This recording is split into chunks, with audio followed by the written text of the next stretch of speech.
Hello foodies, welcome to kiddos kitchen. మరేమో చామదుంపల season వచ్చేసిందండి. నాకేమో చామదుంపలు ఎండు చేపల పులుసు చేసుకొని తినాలని ఉంది. నాతో పాటు మీరు కూడా చేసుకొని తింటారని ఈ రెసిపీని మీ ముందుకు తీసుకొచ్చేసాను.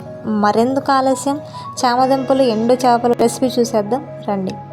ముందుగా స్టవ్ వెలిగించుకొని ఒక కడాయి స్టవ్ మీద పెట్టుకొని 4 నుంచి 5 టీ స్పూన్ల కుకింగ్ ఆయిల్ యాడ్ చేసుకోవాలి.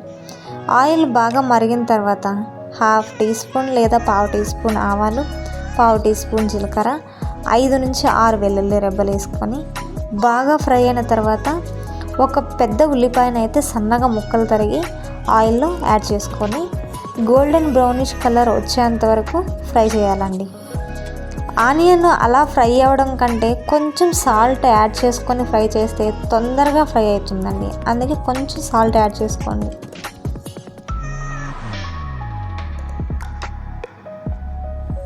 ఇప్పుడు కొంచెం 1/2 టీ స్పూన్ పసుపు యాడ్ చేసి కొంచెం ఫ్రై అయిన తర్వాత మనం ఆల్రెడీ కట్ చేసి పెట్టుకున్న పచ్చిమిర్చి ముక్కల్ని యాడ్ చేసుకోవాలి. ఇలా గోల్డెన్ బ్రౌనిష్ కలర్లో చేంజ్ అయిన తర్వాత మనం ముందుగా చామదుంపల్ని వాటర్ వేసుకొని ఉడకబెట్టుకొని పైన తొక్కలు తీసి క్లీన్ చేసి పెట్టుకున్న చామదుంపల్ని ఆ ఆనియన్లో వేసి, అదేనండి ఉల్లిపాయ ముక్కల్లోకి వేసి 1 టేబుల్ స్పూన్ సాల్ట్ యాడ్ చేసి బాగా ఫ్రై చేసుకోవాలి. ఇలా ఫ్రై చేసుకోవడం వల్ల చామదుంపల్లో జిగురు అనేది పోతుందండి. మనకు జిగురు లేకుండా ఆయిల్ అనేది బాగా ఇమిడి వస్తుంది. ఆయిల్ ఇమిడి వచ్చిన తర్వాత ఆల్రెడీ కట్ చేసి పెట్టుకున్న టమాటా ముక్కలు కూడా యాడ్ చేసుకోవాలి. యాడ్ చేసుకొని బాగా కలిపి 2 నిమిషాల పాటు ఉడకనివ్వాలి. అలా 2 నిమిషాల పాటు ఉడికిన తర్వాత టమాటా ముక్కలు కూడా బాగా ఫ్రై అవుతాయి. ఫ్రై అయిన తర్వాత 1 టేబుల్ స్పూన్ మిర్చి పౌడర్, 1 టేబుల్ స్పూన్ ధనియాల పొడి వేసి సమపాలంలో బాగా కలుపుకోవాలి. అలా కలుపుకోవడం వల్ల ప్రతి చామదుంపకు కూడా కారం, ఉప్పు అన్నీ కూడా బాగా యాడ్ అవుతాయండి. అలా కలిపేసి 2 నిమిషాల పాటు మూత పెట్టి ఫుల్ ఫ్లేమ్లో మగ్గనివ్వాలి. పెద్ద గోలీ సైజ్ అంతా చింతపండు తీసి నీళ్ళకెసి నానబెట్టుకోవాలండి. నానబెట్టుకొని చింతపండు బాగా నలిపి చింతపండు గుజ్జు అనేది సపరేట్ చేసి పెట్టుకోవాలి. చూసారు కదా, 2 నిమిషాల తర్వాత చూస్తే ఇలా జిగురు లేకుండా అంతా బాగా ఫ్రై అయ్యి చూపించిన విధంగా మంచిగా కనిపిస్తుంది. ఇప్పుడు 1 గ్లాస్ వాటర్ యాడ్ చేసుకోవాలి.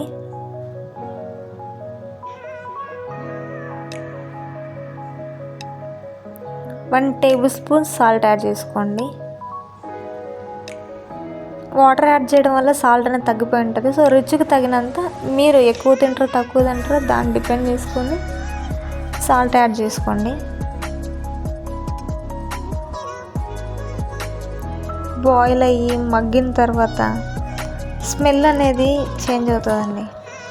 ఆ టైంలో మనం ఆల్రెడీ చింతపండు పిసికి వడగట్టుకున్నది అందులో యాడ్ చేసుకోవాలి.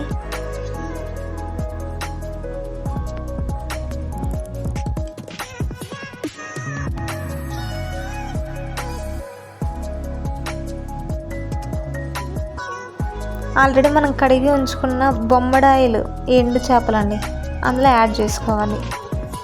ఇలా యాడ్ చేసుకోవడం వల్ల మరొక 2-3 నిమిషాల్లో ఈ చేపలు కూడా బాగా ఫ్రై అయ్యి బాగా బాయిల్ అయిపోతాయి. అందులో 2 నిమిషాల పాటు మూత పెట్టి బాగా ఉడికించుకోండి. చూడండి, ఆయిల్ అంతా పైకి వచ్చేస్తుంది. ఇలా ఎగురులాగా వస్తుందండి దగ్గరగా. ఇప్పుడు కొంచెం కరివేపాకు యాడ్ చేసుకోండి. స్మెల్ అనేది చాలా బాగా వస్తుంది కరివేపాకు ఇప్పుడు యాడ్ చేయడం వల్ల.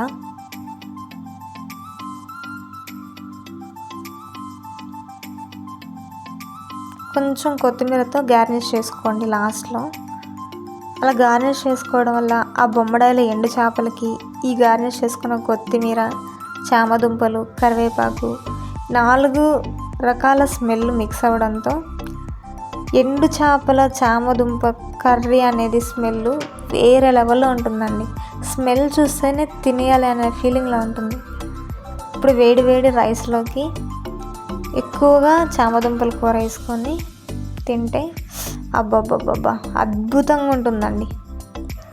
మీకు ఈ వీడియో నచ్చినట్లయితే please like, share, comment and please subscribe the kiddos kitchen channel.